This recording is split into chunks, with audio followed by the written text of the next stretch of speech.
भूत प्रेत कहीं शिवंक गण अटंती।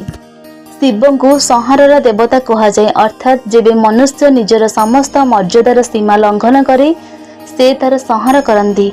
जो मान कर्मफल भोग होगा बाकी रही थाए तेमाने ही प्रेत रूप नियंती। जेहेतु महादेव संहार और देवता तेणु एमान दंड ही से दियंती। शिव को भूत प्रेत देवता कहुए।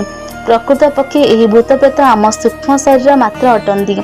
शिव करुणा प्राप्ति पाई पूर्ण अंतकरण समर्पण करने आवश्यक एवं एकथा मध्य जानिबा उचित जे संसार में जहा किछि भयप्रद बा घृणा विचार करा जाए ताहा मध्य शिवंग समीप पहुँची पारे।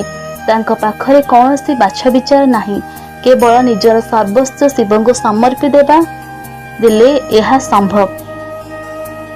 यह केवल साधारण भावे बुझिबार व्याख्या।